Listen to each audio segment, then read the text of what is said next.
You are watching Educational Broadcasting Channel.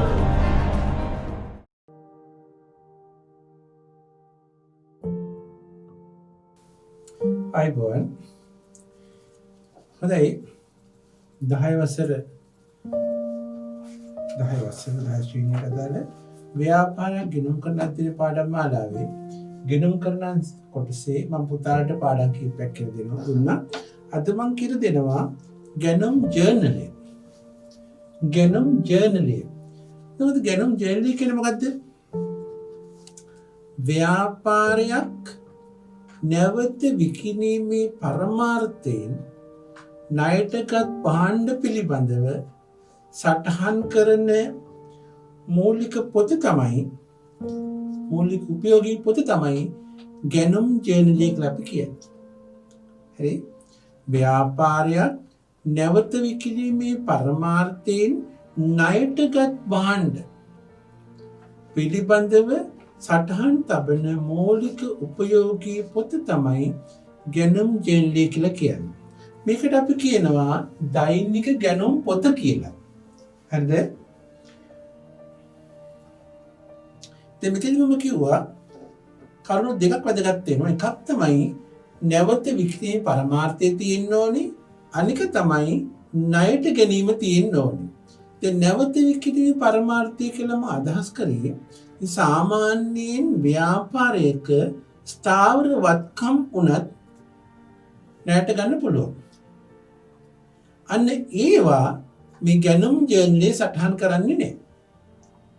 ස්ථාවර වත්කම් ණයට ගැනීමක් වුණොත් අන්න ඒක අපි ගැනුම් ජර්නලයේ සටහන් කරන්නේ නැහැ. ගැනුම් ජර්නලයේ සටහන් කරන්නේ නැවත විකිණීමේ පරමාර්ථය ණයටගත් බඩු. වැදගත් කරුණු දෙකක් තියෙන එකක් තමයි නැවත විකිණීමේ පරමාර්ථය.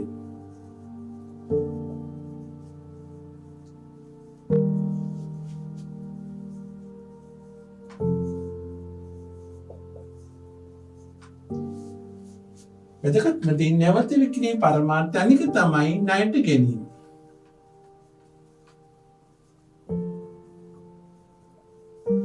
මෙන්න මේ කරුණු දෙකට අදාළව ගත්තු භාණ්ඩ පිළිබඳව සටහන් තබන උපයෝගී පොත තමයි ගැනුම් ජර්නලය කියලා කියන්නේ. පැහැදිලි? එතකොට මෙන්න මේ ණයට ගැනුම් පිළිබඳව අපි තොරතුරු සොයාගන්නේ අපිට ණයට භාණ්ඩ ගත්තාම දෙන ලියවිල්ලක් තියෙනවා. අපි ඒකට කියනවා ඉන්වොයිස් එක කියලා. හරිද? අපිට ණයට භාණ්ඩ මිලදී ගන්නකොට අපිට එකී භාණ්ඩ සම්බන්ධයෙන් ලැබෙන තොරතුරු සියල්ල අඩංගු ලේඛනය අපි කියනවා මූලාශ්‍ර ලේඛනය අපි කියනවා ඉන්වොයිස් එක කියලා. එතකොට මේකේ අඩංගු මූලාශ්‍ර ලේඛන ඉන්වොයිස් එක.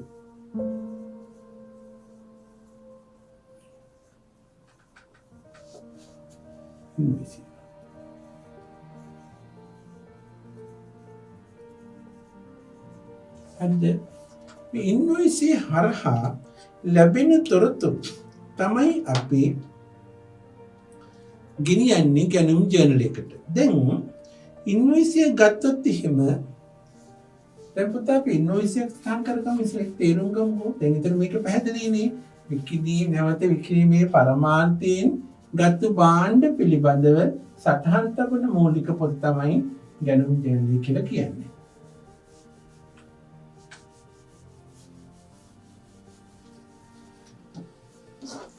ඉන්වොයිස්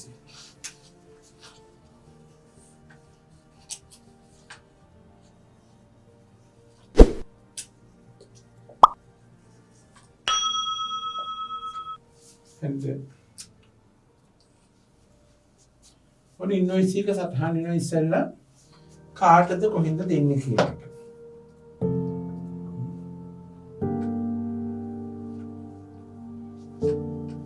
දැන් මේ පොතේ උදාහරණයක් පැහැදිලි කරන්න පුතාලට තියෙනවා. දේශාන් පුත්තලීසන්.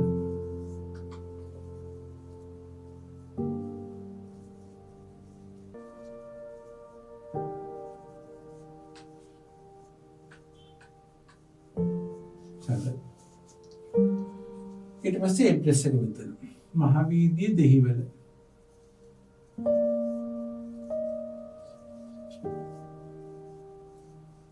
හරිද? එතකොට ඊට පස්සේ එතන ළඟ දුරකථන අංකය දානවා.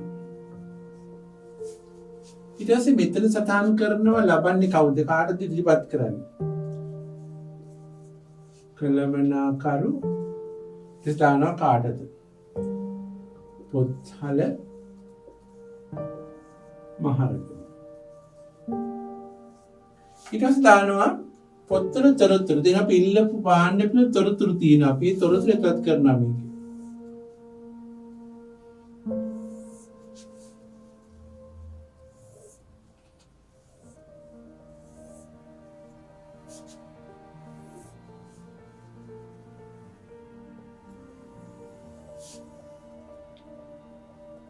අනුඅංකය දානවා. විස්තරය. ප්‍රමාණය.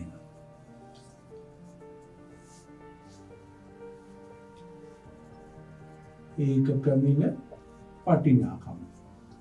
එතකොට මේකට දැනුම් දෙන ඔබේ වූ ලිපිය හා සම්බන්ධව ඒක දෙතරතුරක් අපි දාන්න පුළුවන්. ඔබ ඉල්ලු ලිපිය හා සම්බන්ධව.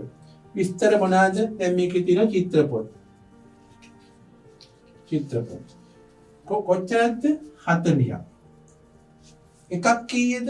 රුපියල් 100යි. හරිද? චිත්‍රපොත් 40ක් ඉල්ලුවා. එකක් 100 ගානේ. එතකොට 4000යි. ඊට පස්සේ CR පොත්. කීයද ඉල්ල තියෙන්නේ? 200ක්. එකක් 130 ගානේ. හරිද? මුළු මුදල එතකොට 26000යි. තව තියෙනවා අභ්‍යාස පොත්. කීයද? 120ක්. රුපියල් 60 ගානේ. 120ක් 60 ගානේ 7200යි. එතන මුළු වටිනාකම තියෙනවා එකතුව 0.02 17 37200. ගාන කියනවා අඩු කළා වෙළඳ වට්ටම 10%. ඉතින් අඩු කරාම මේක අඩු වෙනවා 3720. එතකොට අපි ගෙවිය යුතුයි පුද්ගලයා right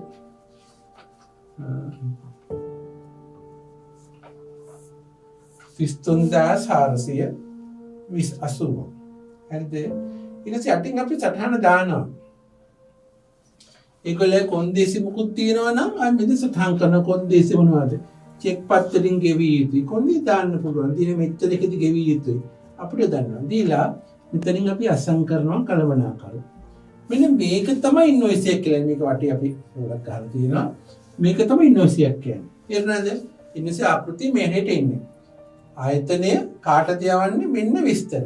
එතකොට මේ ඉන්වොයිසියේ අපිට සියලු තොරතුරු අඩංගු වෙලා තියෙනවා. කොන්දේසිත් තියෙනවා. අපි මේක අනුව තමයි පස්සේ මුදල් ගෙවන්නට කටයුතු කරන්නේ. පැහැදිලි? හරි.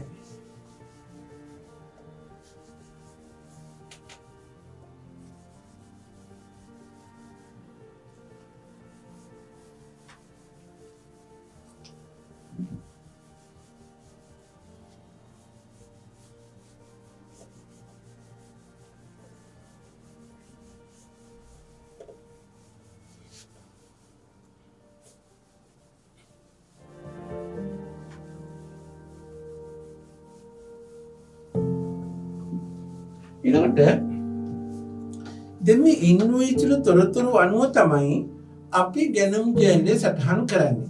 ගැනුම් ජර්නල් ගත්තොත් එහෙම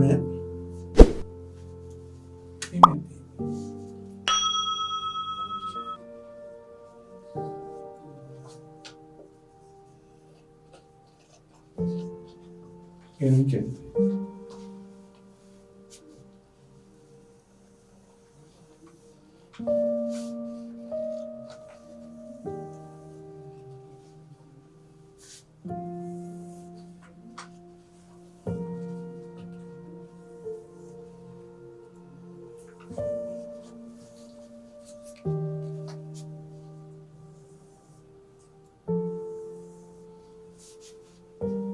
දිනයි ඉන්වොයිස් අංකය.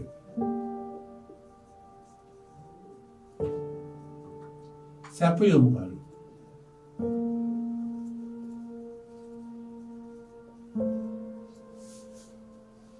මුළු වටිනාකම.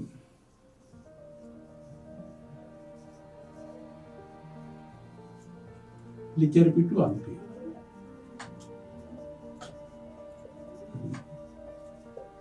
දැන් එතකොට මෙන්න ජර්නල් එක. මේක අපි දානවා. දිනය. කවදද ගත්තේ? ඉන්වොයිස් සංඛ්‍ය ඉස්සලම ඉන්වොයිස් එක පෙන්වන්නේ. ඒකින් සංඛ්‍ය දානවා.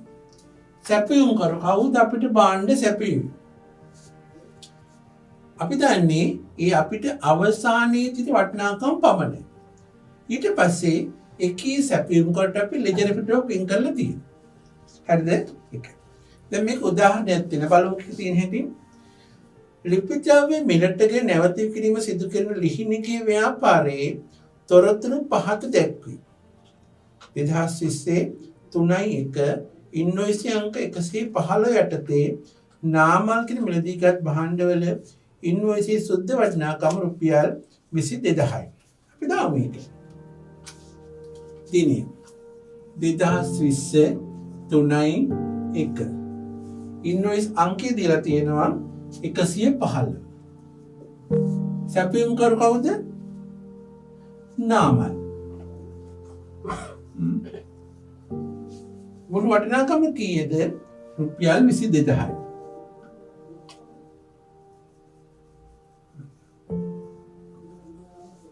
හරි.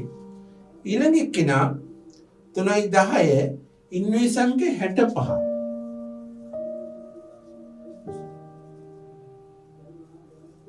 දැන් ඉන්වොයිස් අංක පුතාල හිතන්නේ හිතයි මෙහෙම වෙනස් වෙන්නේ කියලා. මේ ඉන්වොයිස් අංක දෙන්නේ එකී ආයතනය තුළ. දැන් නාමල්ගේ ආයතනයේ ඉන්වොයිස් 115ට තමයි අපිට බඩු දීලා තින්නේ කාට ලිහිණිගේ ව්‍යාපාරයට. හරිද? අංක 65ට අපිට දීලා තියෙන්නේ සහන්. හරි ඒකයි එහෙම අංක වෙනස් වෙලා තියෙන්නේ. සහන්. සහන්කින් එවල තියෙන භාණ්ඩ වටිනාකම රුපියල් 28000යි. හරිය. අනිත් එක්කෙනා 3.20 ඉන්වොයිස් අංක 43.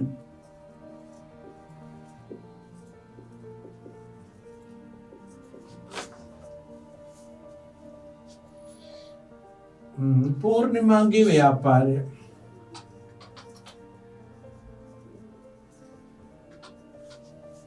ව්‍යාපාරේ වටිනාකම 26000යි. ඊළඟ එක්කෙනා 3.25 ඉන්වොයිස් අංක 48.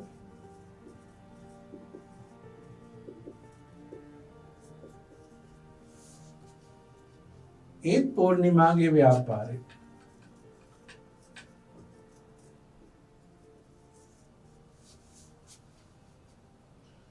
$10000යි.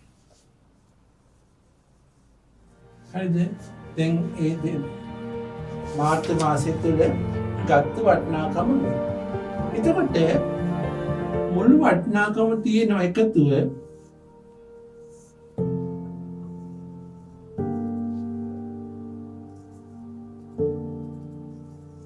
රුපියල් 88000. පැහැදිලි? මෙන්න ඉන්වොයිස් අංක යටතේ ඇවිල්ලා තියෙන ණයට ගත්ත භාණ්ඩ මේ නාමල් සහන් පූර්ණිමාගෙන් දෙපාරයි. එතකොට මෙන්න මේ භාණ්ඩවල මුළු වගේ තියෙනවා 88000. එතකොට මෙන්න මේ 88000 මුළු අගේ තමයි අපි ගැනුම් ගිණුමට හර කරන්නේ. ගැනුම් ගිණුමට හර කළා.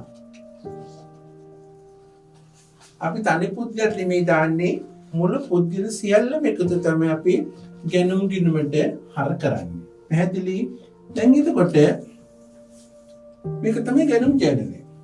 මේ ගැනුම් ජර්නල් එකතුව තමයි අපි ගැනුම් ගිණුමට හර කරන්නේ. හරිද? අපි දැන් ගහමු ගැනුම් ගිණුමක් සකස් කරමු. මම පුතාලා මෙතන ගැනුම් ගිණුමට ගිණුමක් වශයෙන් සටහන් කරන්නම්. නමුත් පුතාලා දන්නවා ගිණුමක් විවෘත කරනකොට ගිණුමක ආකෘතියම කියලා දීලා තියෙනවා. නමුත් මේ කාලයත් ඉද ප්‍රමාණයත් ගන්න මම ටී ගිණුමකින් පැහැදිලි කරන්නම්. මේ තමයි ගැනුම් ගිණුම.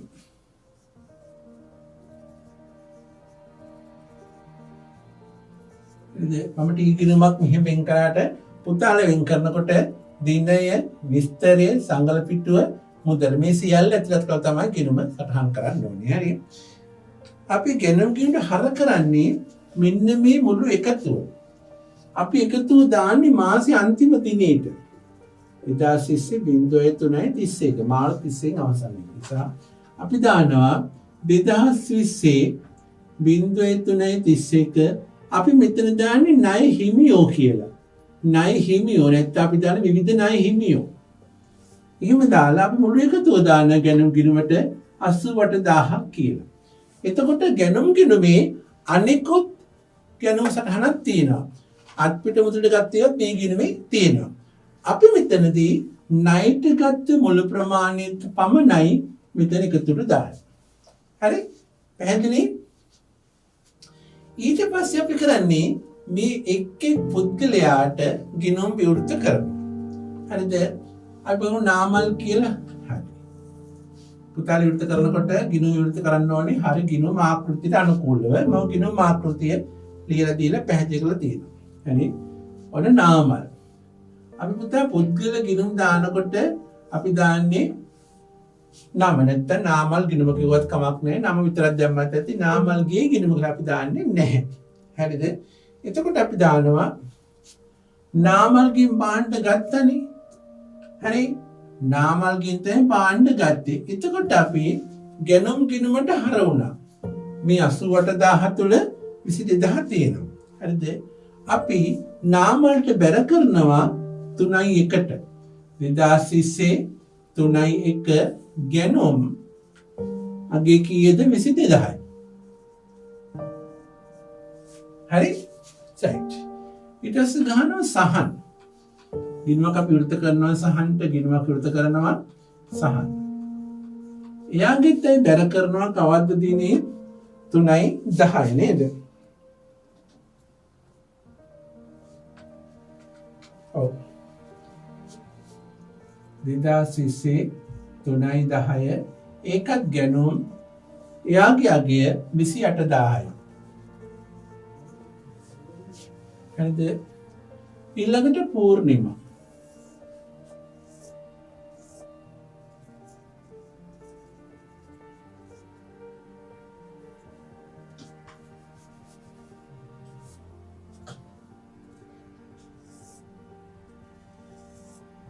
විදාස් 3:20 ගැනුම් 26000යි. එයාගේ ආයි තියෙනවා 2020 3:25 ගැනුම් 12000. මෙන්න මෙහෙම අපි ගිණුම විවෘත කරන්නේ. හරිද? දැන් ඊට පස්සේ දැන් ගැනුම් ජර්නලි සහ ලෙජර් ගිණුම් ඉවරයි. ගැනුම් ජර්නලි හැදුවා, ඉන්වොයිස් අංක බැලුවා, ඉන්වොයිස් වලින් අපි ගැනුම් ජර්නලි සකස් කරා. ඒ සකස් කරලා අන්තිමට අපි ගැනුම් ගිණුම සකස් කරා, පුද්ගලයන්ට ගිණුම් සකස් කරා. එච්චරයි කාර්යය. අපි හිතමු ඊට පස්සේ මුදල් ගෙවනවා කියලා. අපි හිතමු අපි මේකට අපි නාමල්ට ගෙවනවා මුදල් ඊට පස්සේ දවසක 10000. එතකොට මොකද වෙන්නේ? මුදල් පොත බැර වුණා මේ නාමල්ට හරවනවා. තව ගිණුමක් සටහන් කරන්නේ නැහැ. මුදල් ගෙවනවා අපි සහන්ට ගෙවනවා රුපියල් 20000. එතකොට මුදල් පොත බැර කරා සහන්ට හර කරා. අපි කියන්නේ පුද්ගලයාට. ඒක නිසා ගිණුම විවෘත කරන්නේ අපි අන්න ඒ පහසුව සහ කටයුතු පැහැදිලි කර ගැනීමේ හැකියාව මත. මතක තියාගන්න ඕනේ මම මේ ටී ගිණුමක් සටහන් අපි මේක ටී ගිණුමක් කියන ටී ආකෘතිය නිසා පුතාලා එහෙම සටහන් කරන්න යන්නේ එපා. ඕගොල්ලෝ නියම ගිණුම් ආකෘතියට මේක සටහන් කළ යුතුයි. මේක පැහැදිලි කිරීමට පහදා දීමට මේට සහ කාලය මත මම මේ ටී ගිණුම සකස් කරේ. පැහැදිලි? මෙන්න මෙහෙමයි ගැනුම් ජර්නලයක් අපි සකස් කරන්නේ. එතකොට මොකක්ද ගැනුම් ජර්නලයක් කියලා කියන්නේ? ව්‍යාපාරිකයෙක් නැවත විකිණීමේ පරමාර්ථයෙන් ණයටගත් භාණ්ඩ සටහන් කරන මූලික පොත තමයි ගැනුම් ජර්නලය කියන්නේ. ගැනුම් ජර්නලයට අවශ්‍ය තොරතුරු අපි ලබා ගන්නේ මූලාශ්‍ර ලේඛනය වෙන්නේ ඉන්වොයිස් එක. සියලු ඉන්වොයිස් වලින් තමයි අපි පටන් ගන්නේ ගැනුම් ජර්නලය සකස් කරන්න. ඒ ගැනුම් ජර්නලය අපි දාන්නේ මුළු වටිනාකම් පමණයි. මේ අගයන් මත අපි පුද්ගල ගිණ විවෘත කරනවා. පැහැදිලි? ගැනුම් ජර්නලය ගැන පැහැදිලි කරන්න තියෙන පුතාලට ඔච්චරයි. අපිට පුළුවන් මේ අනුව ගැනුම් ජර්නලය සම්බන්ධයෙන් තව කරුණු තියෙනවාද කියලා අවබෝධ කරගන්න. ඒක නිසා විභාගයේදී ගැනුම් ජර්නලය සකස් කරන ආවොත් මේක තමයි අපි කරන ක්‍රමය. හරි? පැහැදිලි? එහෙමනම් ගැනුම් ජර්නලය කියන පාඩම මම මෙතනින් අවසන් කරනවා. පුතාලට ඒ පිළිබඳ දැනුමක් ලැබෙන්නේ නැති කියලා මම විශ්වාස කරනවා. හරි? එහෙනම් අපි අනිත් දවසේ වික්‍රම ජර්නලය කියන පාඩමේදී මුණ ගැහෙමු. හරි? ආයිබෝවන්.